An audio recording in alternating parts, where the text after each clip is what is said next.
click my mic in one more time. Click your mics in, girls. What the fuck? Oh, You what the clicked your mic fuck in and your lights went out.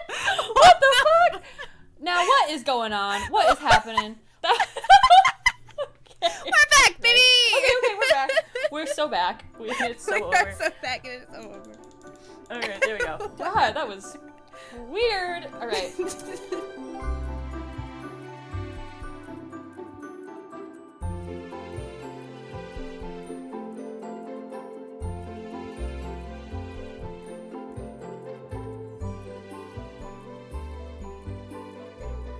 Hello, and welcome to Normal About It, where we're anything but. If you're tuning in for the first time, we're a pop culture podcast that unpacks everything that keeps us up at night. We just finished reviewing Max's hit series, Our Flag Means Death, Season 2, so if you haven't heard that yet, go check it out.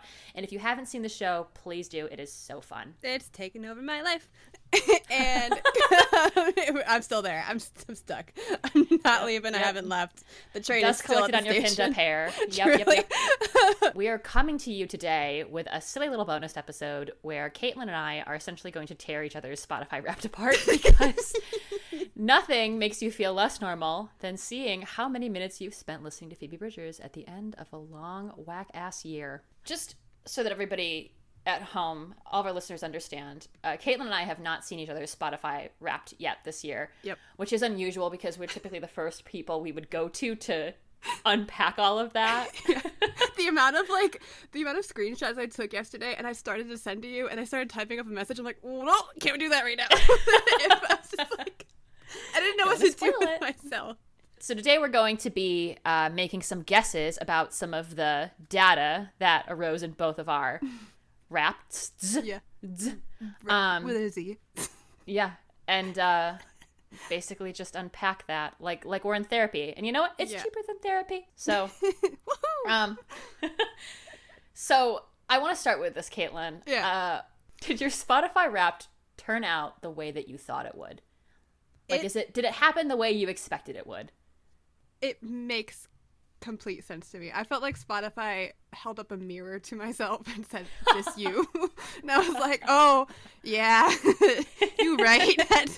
that me. Yeah, you. That me. Unfortunately, you know me a little bit too well, and I do." And then some of it, I was like, "Is this me? Do I know this song?" And then I would listen to it and be like, oh yeah, I remember exactly where I was when I was listening to that song and why you're here. The fun thing about Spotify Wrapped is that, like, I feel like a lot of the data obviously comes from the beginning of the year, and I feel like I'm so detached to myself. Like, I'm a completely different person than I was in the beginning of the year. So, like, some of the songs and things that popped up from there, I was just like, oh, she was going through it. Or just, like, being, like, harshly reminded at some of the musical choices I was making. Not saying that they were bad, but just like, you ever like hear a song and you go, I can never go back again. No, absolutely. To the extent that, like, when I think about what I listened to at the beginning of last year, I realize what a different person I was even then. Yeah. And it's exciting because it's like, who am I going to be at the end of next year? Am I going to be listening to like new metal? Like, who will I become? Christian rock? Like, who am I going to be at that point? Because I'm certainly not the person I was when I started this wonderful journey back in January 2023. How about you? What did you think about yours? So here's the thing. Everything that was in there was exactly what I would have expected it to be. To the extent that I'm actually creeped out by how accurate it is. Ooh. And to that point, it's like I almost want to... I've heard a lot of people saying, oh, it seems like it's early. And I don't know if there's like... I don't know if this is something that Spotify has confirmed, but I've heard people say that it's like mostly beginning of the year data. I don't know about that because everything that took precedent in mine is from like the last 6 months. I can fully say that a lot of mine is from the last 6 months. And I think they stop at the end of October because like that's what I've heard. Some of mine checks out, so it makes sense to me. But I've always heard like January through the end of October, and then November is when they start collecting all the analytics, because I don't think anything in November and December ever make it. Which is honestly probably for the good thing for me, because this month I've listened to, we could talk about it later, but I have listened to some music and an embarrassing amount of times that I think I need to go to actual therapy. That's so true. I'm kind of in the same boat as you where, I was like doing those little like responses with friends on Twitter and Tumblr. Yeah. Where they ask you for a number and you give them like the number of the track on your Spotify Wrapped. And so many of them were associated with things that are just so far removed from my life. Like, that are so based in like shows I like and books I've read and just not at all in like my actual life. This represents me, but it doesn't represent me, but it also represents me, you know? Yeah. Is everything in my Spotify Wrapped from a shipping playlist? Absolutely. Yes, 100%. Is anything in my Spotify Wrapped have anything to do with anything that happened to me this year? Not at all. Not at all. So my first question, perhaps the most important question of the night, Caitlin, is, are you Burlington gay or are you Berkeley gay? I guess I'm Burlington. What does that mean? The trend I'm noticing is that a lot of us are being subjugated into Berkeley or Burlington music styles. Like, the people who live in Burlington or the people that live in Berkeley, our music style is being reflected in those two areas. Like, no idea, but I assume they're right because what if I too am Burlington. From, like, North Dakota. Now, why would you? That's my question. I don't know. I think that's a good prompter for all of this, and that's going to give me a sense of where I think you landed. What just does it even because mean? I think so. Okay, no. Here's my theory. I think people who got Berkeley, I think their music taste is a little more synth pop, a little more fun, a little more spunky. And I think people who got Burlington, they're like the oat milk boy genius girls. Like, that's us. I feel like you're kind of hard to pin down just a little bit because you listen to so much music. And it's a crazy amount that you listen to. And like half of the music that I find is because you're like, hey, listen to this. And I go, okay. And I end up liking it because we have the same taste and everything. Good. But you listen to so much, I feel like it's going to be really difficult. And then it's also when you find new music, you will just listen to it on repeat, or you'll go through like a lot of their I go through their discography. Yeah. I go to some dark places. Yeah. So this is hard because I'm also trying to keep in mind of like this isn't just like the past 6 months. Yeah. So like I had 3 options for possibly your number 5. I don't know if this is enough. So this is like in parentheses. I feel like you have listened to enough TV Girl at the end of this year for them to show up as at least your number 5. And if they're not your number 5, then they're definitely like all throughout your playlist somewhere. Specifically just because of the amount that you could listen to, like Taking What's Not Yours, or oh my god, what's the other name of that song? Is it Valerie? But yes, sorry, am I supposed to help out? Yes. Yeah. I've become so accustomed to just like sitting here and not giving away what they are that I've just been sitting here staring. Just staring. Yeah. So I feel like they could be your number 5. I feel like your number 4 would be Boy Genius, just because they've been kicking pretty strong since like honestly January of this year.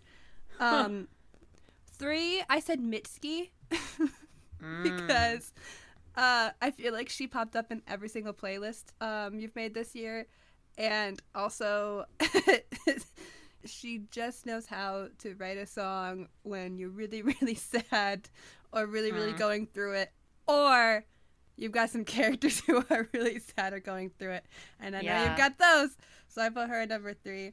Coming in at number 2 is Miss Lana Del Rey.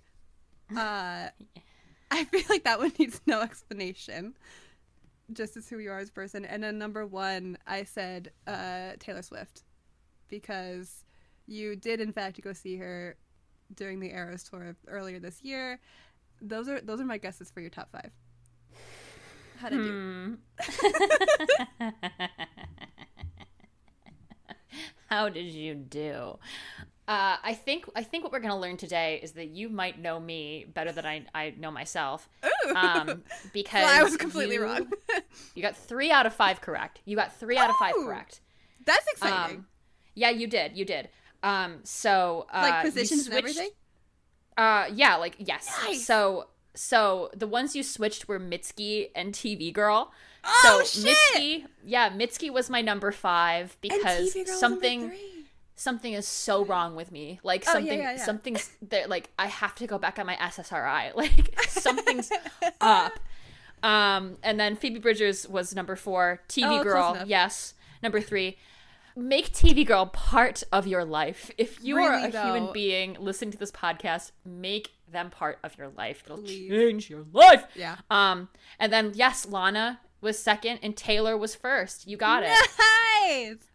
I'll say this. I'm surprised Taylor was 1st. Like, it makes Oh, a yeah. lot of sense because I saw her in concert earlier this year, like really early in the year. So I spent a lot of time refreshing myself on her music and, like, listening to it. And then definitely had, like, a super parasocial relationship with her after the concert, as most people do when they're going through post-concert depression. Yeah. So, like, that makes sense to me. But also, toward the end of the year, I think my Taylor obsession dropped off in favor of deep, all-consuming depression. So, That makes sense. so, like, it is surprising. But you got it. You got it. You That's absolutely crazy. got it. Wow. Yeah, you Oof, got thank it. God. I am your You best got friend. You are my best friend. Now watch. Now what's going to happen is I'm going to go and try to, like, name all of yours, and I'm going to be, like, wrong, and it's going to be, like, embarrassing for me. Because that's just the way we roll, baby. So this is where I landed. I know one of these is definitely wrong. I'm confident that 3 of these are on here, Okay. but I don't know if I'm confident about the placement of most of them. Okay. So this is where I landed. 5 and 4 are a package deal. okay. Because of your obsession with Our Flag Means Death, Caitlin, and because we've just experienced a 2nd season of the show, we've all experienced it. We were all there. I made an assumption that would be reflected in your top 5 artists, but I wasn't sure how. This is my least confident answer, but given the use of the beautiful ones in the trailer for the 1st season, I said Prince for number 5. Now, this is more of, like, a filler because the next couple, I'm like, yeah, I know these are in there somewhere. But this one, I was like, it's going to have to be that. At the very least, I am fairly confident that number 5 is relevant to Our Flag Means Death in some way. Okay. Like, number 4, I feel more confident about, and that is Kate Bush. And the use of the woman. Is it the women's work? This woman's work. This woman's work. I almost say the Fake woman's fan. work. The woman, like an old man. It's like, that make the woman go and do it. That's women's work. But no, this woman's work. That's kind of why I'm leaning toward that. Okay. Number 3 and number 2, I think could also potentially be interchangeable. Okay. To where I'm like, which one is it? But I'm gonna say that number 3 is Daisy the Great. Okay. Which is a great band. No, these are great. That you and I got to see live back this summer, and they're just so good. My God, listen to Daisy the Great. Listen to yes, Daisy the if it's- Great. If you dig anything Yes. with this podcast, listen to TV Girl, listen to Daisy the Great. If it's not number 3, it's certainly in the top 5. Okay. Second to the top, Boy Genius. I think that it's very possible that you listened to True Blue more than a lot of people in the country. So I think that Boy Genius will certainly be in your top 5. And if it isn't, what could you possibly be listening to more than that? Other than obviously everything that we've encountered the past couple months. 1, I have no doubt about. One, if this artist is not your top artist, I will be ashamed of you. Okay. And that is Hosier. My man. I don't think, I mean, anybody who listens to Hosier, I think this goes without explanation. Oh, yeah. I will try to do it justice. I think you may be his wife at some point later down the line. And for that reason, I'm going to say Hosier for number 1. Okay. So you got 3 of the artists, but none of them were in the correct order. The correct order. Really? None of them? None of What? Oh, okay. This is interesting. Okay. I'm intrigued then. Okay. So, we opened this podcast by saying that nothing makes you feel less normal than seeing how many minutes you've spent listening to Phoebe Bridgers at the end of a long whack-ass year. And Phoebe Bridgers was my number 5. Wow. Oh my gosh. Oh my gosh. Yeah. Wow. I will tell you right now, Prince and Kate Bush are not there. That is all. I'm almost disappointed in you. Well, here's the thing. The only Kate Bush song that I would want to listen to is This Woman's Work. Okay? That is the only... I mean, Running Up the Hill is great. Cloud Busting, fantastic. But, I'm listening... Wuthering Heights? Wuthering Heights, great. But she's not, an artist I go to. I just am so unwell about This Woman's Work that is the only Kate Bush song that I will go to on a daily basis. So I just assumed that you'd gone to it more than enough for this to work out. Just based on the amount of times alone that you've texted me and been like, I am listening to This Woman's Work. The amount of times I just send you a screenshot of look at what I'm listening to. Yeah. Going through it again. Don't worry about Yes. it. Number 4 was Boy Genius. I've listened to them an unhealthy amount this year. Love them. Yep. Great time. Number 3, actually, this one kind of shocked me because I didn't think that I listened to this artist enough. I am always listening to this artist, but I didn't think that I just thought that I was coming up with new music to listen to this year, that it was just somehow gonna be overtaken. But she remains strong. Florence and the Machine will always be my top 5. Really? Yeah. Wow. So I think a lot of that too is because we saw her in concert last year, and I was forever riding that high that in the beginning of the year. I listened to her the most in January, apparently. So number 2 is my future husband, Mr. Hosier. Yeah. And number 1 was Daisy the Great. Wow. I fucking love Daisy the Great so much. They are everything to me. People need to listen to them more. They need more traction. They need to be more mainstream. If you are not listening to Daisy the Great, you need to change that right freaking now. They are so good. Yeah. They will always be famous to me. They'll always be famous, but not... Ballerina? Daisy the Great release Ballerina Challenge. Please! Yes, we want them to become bigger, but not big enough that it's difficult for me to get floor seated, or to get... Yeah, our tickets to the concert were $20, and I would love to keep that price. I have to be pit. But yeah. And again, because we saw them in concert this year, it just took up my entire year. The first 5 months of the year, we were listening to Daisy the Great, being like, oh my god, we're gonna go see them. And then after Daisy the Great happened, I continued to listen to them because of the post-concert depression, and I will never stop. Yeah. I love that. That's how it goes. That is how it goes, baby. How it goes, baby. Wow. Good try. I think that's good. Well, that's gonna be the outcome, I think, of this podcast. Is as well as I know my own music taste, I am horrific at gauging other people's. Yeah. So I am incredibly impressed that you were able to do that for me, because honestly, I wasn't expecting. I mean, it all tracks now, but I wasn't expecting to see Mitski or Phoebe Bridgers in my top 5. So the fact that you tracked that is impressive. Well, to be fair, I said Boy Genius, but I'll take a half point for Phoebe. Moving on. This I'm less confident about. 4 songs. This makes me nervous as well. I feel like your number 5 could be Me and My Dog by Boy Genius. Oh. I feel like I love the non-answers. I feel like your number 4 would be The Archer by Taylor Swift. Your number 3, The Man with the Axe by Lorde. By Lorde, yeah. Your number 2 would be Norman fucking Rockwell by Lana Del Rey, and then your number 1 would be Mirrorball by Taylor Swift. Okay, this is really interesting. I'm so not confident about this, except for maybe a couple. I feel like with the amount of time, I know this is a later end of the year thing, but I feel like with the amount of times that you listen to Norman fucking Rockwell in the September to October range, I feel like she's gotta be up there. And I just feel like Mirrorball is just a through line for the year. Mirrorball is a through line for my life and has been since Folklore was released. Yeah. Okay, this is really interesting. You got one right. Woo! Oh no, you got two right. You got two right. Woo! Not the placement, but you got two right. But I got two of them. Okay, that's cool. Yeah, so we'll shelve that for a moment. But I'll tell you my top 5. I'm going to start with TV Girl. So taking back what's... Oh, she made it in there. yours. I almost said that one, but I was like, I don't know.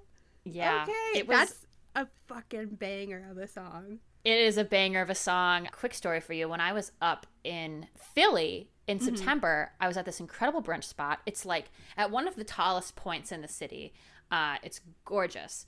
And I was like hanging out, vibing, having 85 cups of coffee, having a martini, super wired, very drunk. And I was reading a book at brunch because I was by myself. I went up there for like a solo trip. I was up there to see a show. And this song came on because I was listening to I was listening to my music. And it was like just being able to look out at the whole city and hear the song. It was such a great feeling. It was just like, the second it comes on, it's just immediately it's so good. Like, pause right now and go listen to Taking What's Not Yours by TV Girl. It's so good. It's so good. It's so good. It'll make you think you can do whatever you want. It makes you think you really can take what's not yours. It's to me it sounded so much like it was like echoing through skyscrapers when I was listening to it, that I was like, this is such a vibe. Like, this is it. So I'm so glad that made it. I'm not surprised at all. I'm so glad it did too. That's awesome. I should have known. Because when you shared that to me, like, we have like a shared playlist. we started making shared playlists for every month. Just to like vibe check each other pretty much. And this was on there, and I immediately like listened to it, and I had my headphones in, and I was just like, oh, this is great. And then once like that kick really starts, like right in the beginning. I was just like, oh, this is the best song I've heard. Yes, ever. It's so easy to repeat on that. I showed it to my brother. I was like, hey, I think you'll like this song. And he and I have very different music tastes, so I never quite know what he's going to like. And he listened to it, and he goes, I can't stop listening to this song, and it's all I can listen to on repeat. Like, it's just the power of taking what's not yours. It's so good. It's so good. It uses, I'll say this. It uses this great clip from it uses a sample of Richard Nixon saying "I'm not a crook," and it works so well. It is so good. Gosh. Everyone I share it to, they go, "Is that Nixon?" And I go, "Yes!" And you're like, "Yes, it's Nixon. Yes, it is." Nixon makes me Slade. I'm not a crook. It's so good. It's so good. I'm so happy you made your number 5. What's your number 4? My number 4 is "Birds Don't Sing" by TV Girl. Birds don't sing. Yeah, TV Girl really pulled up. I'm surprised by this one. I didn't think this was going to be as high, but that's just another great good one song. The sampling that this artist does in their music, it works so well every time. 3, call back to the beginning of the pod, was "I Know the End." I had that on my list Phoebe for Bridgers. you. Damn it. I should have trusted the depression spiral. Damn it. You should have trusted. You should have trusted that I'd be fucked up enough. I literally have a picture of you lying on your floor with Phoebe Bridgers' "I Know the End" up on the TV screen. I should have known. Do you have a picture of that? I do. I would love to see that. That's my processing song. I love that guttural scream that she gives out at the very end. I love it. Oh, I love it. I love it. I love it. Phoebe, I love you. Number 2, and this is where you were absolutely right. Number 2 was "The Man with the Axe" by Lorde. Wow. I adore this song. It's so intimate. It's like she sliced open her chest and gave us her heart, and it's just such a vulnerable thing to share about, somebody in a relationship with. But like, there's so many lines from that song with your office job and your silver. Oh my god! You know what? I'm gonna pull it up. That song is like, if you've got daddy issues. Here you go. There's so many lyrics from the song. If I had to break it down, I'd say it's the way you love to dance, moving the furniture when my back is turned, a flick of the lights and the world falls away. And your office job and your silver hair and our shapes in the dark are the reason I've stayed for all these years. Ridiculous. Ridiculous. That's crazy. Oh my god. I'm so happy. Oh. Yeah. I have a crisis whenever I hear that song. And then finally, right where it belongs, speaking of having issues with older men, Norman fucking Rockwell. Yay! Oh my god! It worked! Yeah. Right where she belongs. Right where she belongs. Yeah. So that's it. Nice. That's it. We did that. It's time for me to figure out if I got you to a T at all. Something tells me this is difficult. So something tells me no. It's okay. We'll I try second it. guess myself on you, and I should have had it. I'm nervous because I don't know that I got it, but Okay. But I'm gonna try. I'm gonna try for you. Thank you. So this is from before we had a discussion about Kate Bush. But I was like, I still am a little bit, but maybe not that much. I'm still convinced that somehow, some way, this woman's work made it into your top 5. Like, Okay. You did mention your top 5 being very like top heavy, like top of the year. So I'm less confident about this now, and I'm actually like, again, I'm a little disappointed in you. I really thought that you had it in you to get it all the way up there, and then in the 2 months that this has become relevant to your life. Yeah. But you know what? Whatever. For number 4, this was hard. I thought Florence, and I more importantly, I thought The Bomb. Ooh, she is on a lot of my Black Bonnet playlists. Well, that's why, because I listen to your Black Bonnet playlists when I'm feeling especially deranged, and I really thought it would be on there, or at the very least, like, and this was hard because I was thinking that, but then I know you also like Daffodil is like another one, so I was like, okay, maybe it's one of those. Dream Girl Evil maybe, but I went with The Bomb at the end, just given again relevance. If Wrapped 2024 is very top heavy too, I feel like I can come back with all of these again next year and be right. So it's no big deal. Number 3, I have True Blue. I'll say this and I'll probably regret it, but I'm like 98% confident that this is in there somewhere, and I'm gonna be like surprised if it's not.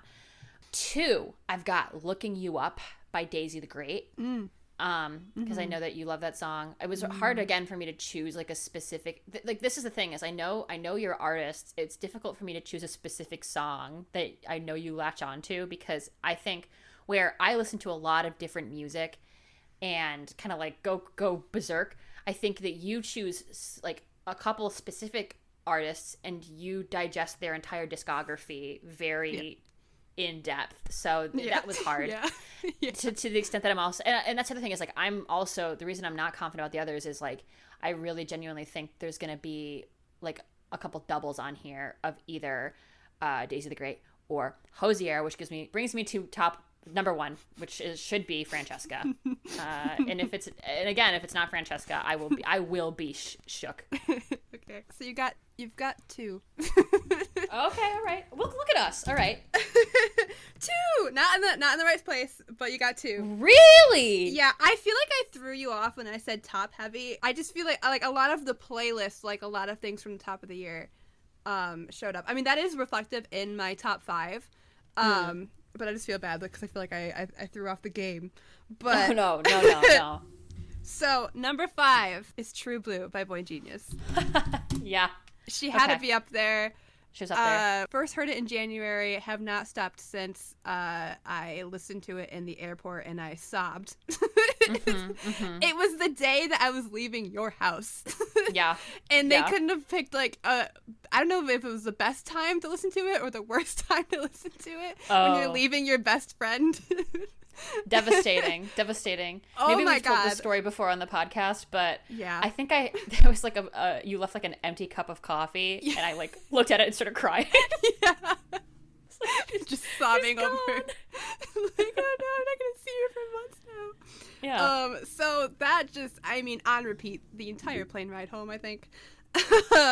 So she's number 5. Number 4 is I'm Fine by Daisy the Great. Oh shit. Great fun song, and I believe that is number 4 specifically because I like if it's I'm not fine. First of all, I am not fine. Second of all, I love that song so much. It is very much like I'm not fine, but just let me lie. Sometimes. Like, let me just say that I'm fine. And just go with it. Like, don't worry about it. Like, and I love that song, and that is so me. And it is such a fast-paced, like, I love me some fast-paced song with some, like, fast lyrics that aren't, like, crazy fast, but enough for me to learn it. And so once I learn all of the lyrics and I get it, I can listen. I can like. It's just fun for me to sing along to the song. So that is definitely why it's number 4. Number 3 is "Not Strong Enough" by Boy Genius. Wow. I mean, if you listen to Lucy Dacus singing "Always an Angel, Never a God" on repeat, and you don't feel like you want to like run, and then when she finally just screams, "I don't know why I am the way I am," yep, then you clearly have not had a mental breakdown this year, because I certainly have, and a lot of it. Oh, that song, screaming that song at the end is so therapeutic. Number 2, you're correct about the double Days of the Great, because we got "Aluminum" by Days of the Great. Great song. Obsessed with that song, and I think a lot of it is because you and I, they at the concert they did the little dance in the little break in the song, and you and I like learned the dance, and I think I listened to it over and over and over again just so I could do the little dance that they did. Yes. Yeah. So that was my number 2. You're gonna be shocked to find out what my number 1 is. Am I? Yeah. I think I am if it's not Francesca, because I'm like, it wasn't even in there. That's crazy. Hold your pants. It's Francesca by Hosier. As God intended, Francesca is number 1.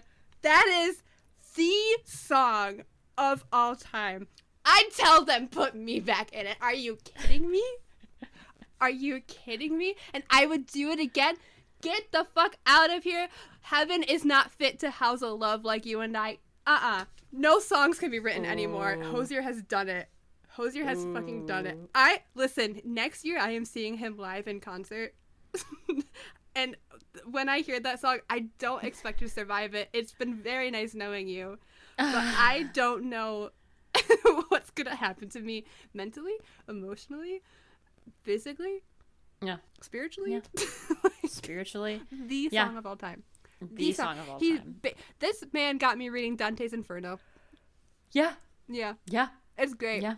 It's great. Yeah. You read about Paolo and Francesca and you go, time to listen to Francesca again. With some added context. That's what I did. That's what I've been doing. That's what I did. I was honestly, when you said you're going to be shocked, I believed you. I was like, it's not not Francesca. If it wasn't Francesca, I would have eaten my own hand. Like, there's no other song. Like all before Spotify Rap came out, I'm like, I don't know. If Francesca is not number 1, I don't know what it could be. Yeah. And thank God we don't have to think about that, because it is, in fact, Francesca. It is, in fact, Francesca, baby. Was there any songs on, like, your top 100 that, like, surprised you, like, made it on there? That's a good question. Let me look. I will tell you, this woman's work did, in fact, make my Spotify Wrapped. Don't you worry. Yeah. However, it came in at 67. Wow. Yeah. Wow. Yeah. There's still time. There's still if you know time. what I mean. She'll be top 10 next year. Don't you worry. But like, I think it's because, yes, I listen to it so much, but sometimes it got to be so much to where I'm like, I will have a breakdown and I can't do this 5 minutes before going to work. So we need to not do that. So I would stop myself. You know what else I thought could have made it, but didn't, and I think I know why, is "Run From Me" by Timber Tamper. I love that song. And if you don't know, it's also from Our Flag Means Death Season 2. It is so good. But why I think it doesn't show up in my Spotify Wrapped is because every time it would show up, like, I'd be, like, driving to work, and then all of a sudden I hear, "Run," and I go, "No!" And I hit skip. It's very traumatic. It's, like, too much. It's too much for me ever. Great song. Cannot listen to it enough because it just breaks me. I did a rewatch of the entirety of Our Flag Means Death the other day. 10 out of 10 recommend, by the way. Oh my god, if you haven't watched season 1 immediately followed by all of season 2, please go do that if you have the time. I'm not even kidding. I spent it was 9 hours of my life. It was a full-on work day. I did it. It was great. It was a great time. Like, I hadn't watched season 2 since I'd watched it. And I had been listening to Run From Me, like, since I heard it in the show, but I hadn't heard it in context in a while. So, like, it happens in episode 2. Like, I was already broken because it was like, oh, I forgot that they flash back to the moon scene. Wow, I'm broken. And then all of a sudden, Run From Me starts, and you see, like, the little cake topper thing. I just started violently sobbing. Ooh, profound emotional reaction alert. Yeah. So yeah, what shocked you? There was not a single song this year that was surprising to me. It all made sense.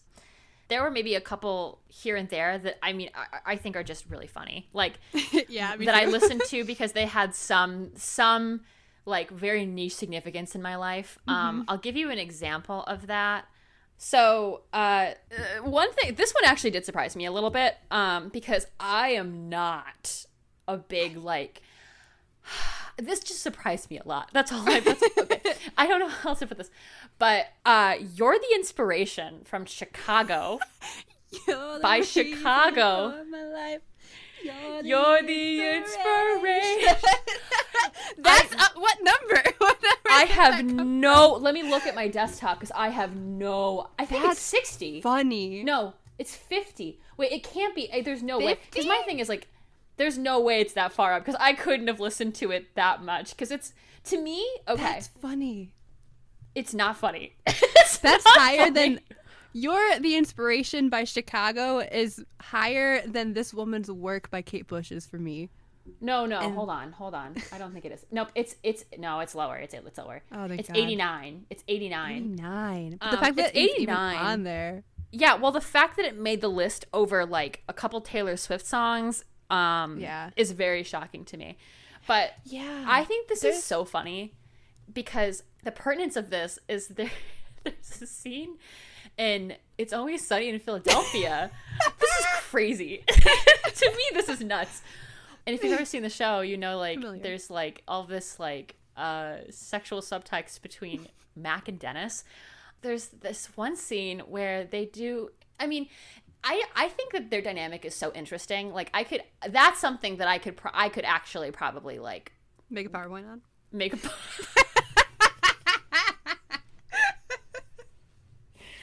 yeah. But, like, no, but I don't know. I think this is really interesting because I consider that to be a very, like, needle droppy song. Like, when it's one of those songs, it's like Sweet Caroline. Like, I don't have any, it doesn't have any, like, emotional significance for me. But then you listen to it, I think, enough times that it starts to. Yeah. Like, after a while, you're like, you're the meaning in my, you are the inspiration. Like, it all kind of compounds. And so, like, that song plays in a scene with them that is, like, very much played for laughs, but also, like, weirdly like, romantic. And I remember, like, adding it to one of my playlists as a gag and then actually starting to, like, like it. Legitimately like it. Yeah, so I think that works. was surprising. You put it in there for laughs, and then all of a sudden you're crying over it. All of a sudden you care. Because it pertains to your blorbos from your shows. Yeah. Well. It's kind of funny, like, looking through my playlist. It's because, like, there's not a single song on here where I'm just like, why are you here? I'm just like, no, yeah, that checks out. Like the top 10, I'm just like, yeah, that makes sense because these are songs that I've had on repeat. Or a lot of mine that are higher up are songs that, like, I just love the sound of. Yeah. So I will just put it on repeat. Like, this one came later in the year, but it's still, like, in my top 20. It's Real Real by Daisy the Great. Real. That's a great song. And then I also have A&W by Lana Del Rey because I love the sound of that. I love the production of it. It's great. Wow. Great it's song. Awesome. But then, like, there was one that was in my top 10 where I looked at it and then I looked at myself in the mirror and I said, girl, how I'm are curious. you? I'm curious. Give it to me. And I was just like, maybe she went through it a little bit this year. And that would be Graceland 2 by Phoebe Bridgers. Oh, no. And I was like, oh no, she's at number 9. Oh, no. Oh, like, we already went through my top 5, but the only other ones underneath it are I'm Just Another Person, Oh God by Daisy the Great, Unknown/Inf by Hosier, and Dream Girl Evil by Florence the Machine. So I was really going through it. Oh, no. For her to be, and not helping any matters at all, is number 10 is American Teenager by Ethel Cain. So I'm fine. Oh. It's okay. Don't worry I feel about like it. I'm being repeatedly slapped in the face by you. This is really rough. You know what? I think it's because I put both of those. I made some Ellie Williams playlists in the in the beginning of the year because of The Last of Us, and those two for sure were on it. Speaking of which, here's a song I haven't thought about since February at the very least, but made it onto my top 100, and I was just like, oh, hi, forgot about you. That would be Long, Long Time by Linda Ronstadt. Oh. At 74. Oh. So, I can't think about that. Right below Chinese Satellite by Phoebe Bridgers. I can't think about either of them. Please stop. Enough. Enough! To be followed by Salt in the Wound by Boy Genius. Oh my god. Oh. I feel like we should be inputting like one of those like doom, like those sounds just for each of these. God. Are you okay? Yeah, don't worry about it. I wish I could say that I'm functioning at like a more coherent level of wellness, but I really can't because it's all really like all of mine are like really, really kind of sad. Well, how much did you play your top song? I'm curious. I really want to know this. This is where I am so like confused by Spotify like stats, because there is no way I only listened to Francesca by Hozier 66 times. Yeah, there's no way. There's no fucking way, considering I listened to it. I know. I'm so unwell. I listened to it. I'm not even joking. I counted 22 times in a row on one day. And then the next day I was driving to work and I listened to it at the very least 10 times. Okay. And I will listen, like when that song comes on a playlist and I am driving, I listen to it at the very least 3 times in a row. And that could happen on a daily basis. So 66 is too low. I don't think that's correct. And I don't know if it was like, yeah, and then it says, yeah, you played it 66 times this year starting on May 19th. I'm like, I listened to her way more. Thank you so much. I listened to that song an ungodly amount of times, only ever on Spotify. So what are these stats? This is not true. Yeah. Because I don't understand that. How about you? How many times did you listen to? I don't have a good measure for this because I was like going through it. I was going through it every time I listened to that song. I had like 88. So, and I don't know. That sounds right to me. Like, I don't know. I think all of these, arguably, I could have listened to at least like 100 more times, if that. I just know 66 is incorrect. Yeah. Because you don't know me at all.